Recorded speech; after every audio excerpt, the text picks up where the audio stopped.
Welcome to The Explainer. Now I've got to say, this deep dive isn't for everybody. It's for that small fraction of people who aren't just looking to get by, but are obsessed with building the future. And if that's you, then Peter Thiel's 0 to 1 is pretty much your blueprint. We're going to break down his core argument that creating something totally new is the only way to make real, meaningful progress. Okay, so this quote, it's basically the engine of the entire book. Thiel isn't just telling you to be a rebel for the sake of it. No, he's challenging you to completely tune out the noise, escape the herd mentality, and do the really hard work of thinking for yourself. I mean, from the ground up. Because that's where every single true innovation is born. So Thiel famously asks every single person he interviews this question.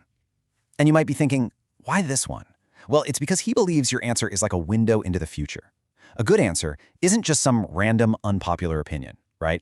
It's a genuine insight into a hidden truth, a secret about how the world could be completely fundamentally different.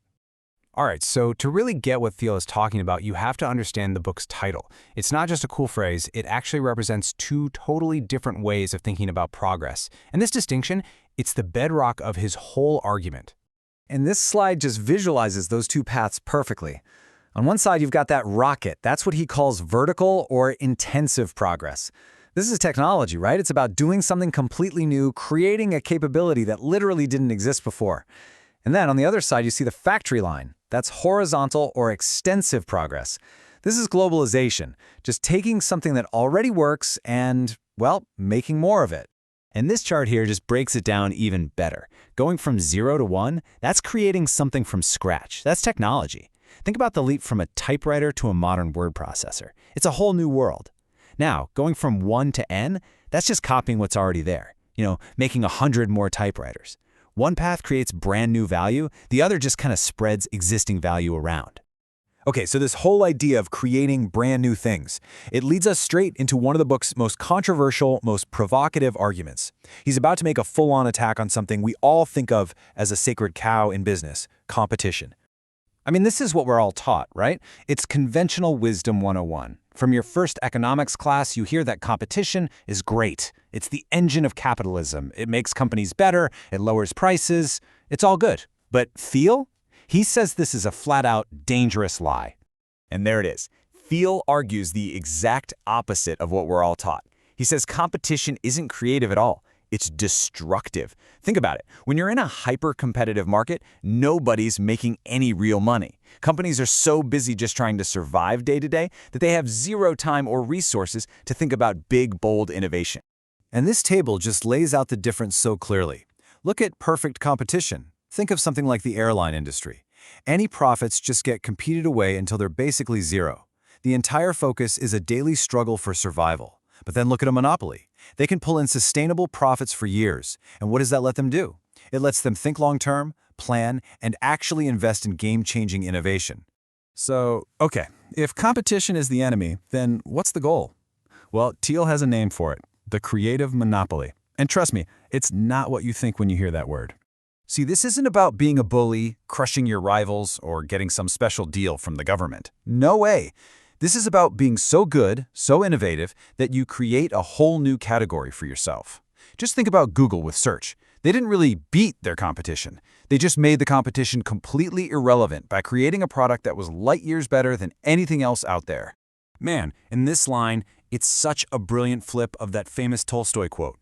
It perfectly sums up his whole business philosophy. All happy companies are different because they've each solved a unique problem and created their own monopoly. But all failed companies are the same. Why? Because they all got stuck in the same brutal, bloody fight for scraps in an overcrowded market. They couldn't escape the competition. So naturally, this brings up a huge question. If a creative monopoly is the end goal, how in the world do you actually build one? Well, Thiel doesn't just leave you hanging. He gives a pretty clear playbook. Okay, so Thiel points to 4 key characteristics or moats that protect a really durable monopoly. First, you need proprietary technology that's not just a little better, but like 10 times better than the next best thing. Second, you want powerful network effects, where the product gets more useful the more people use it, think Facebook. Third is economies of scale, so your business actually gets stronger and more efficient as it gets bigger. And last but not least, a killer brand that basically becomes the definition of the category itself, like Apple. And the strategy to get there? It's not what you'd think. You don't just charge into a huge market head-on. That's almost always a recipe for disaster. Instead, you start small. You find a tiny, specific niche that you can absolutely, completely dominate. I mean, Amazon started with just books. Facebook started with just Harvard students. Once you own that little pond, then you can methodically expand into nearby markets.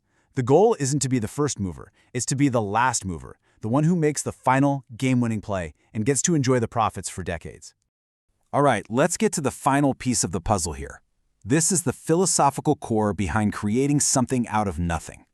It's all about finding what Thiel calls secrets. Every single great business, he argues, is built on a secret. And a secret is just something important and unknown, something that's hard to do but is, doable. It's a contrarian truth. Before Airbnb, the common sense idea was that no way would strangers ever rent out their homes to other strangers. Well, that common sense was just plain wrong. And discovering that secret about human trust, that's what built a multi-billion-dollar company. And these secrets, they basically fall into two buckets. You've got secrets of nature, things about physics or biology that are just out there waiting to be discovered. And then you have secrets about people. Unmet needs, hidden desires, behaviors people won't admit to but will definitely act on. And let me tell you, the biggest businesses are often built on uncovering those secrets about people. And this is such a great way to think about a startup. It's not just a company trying to make money.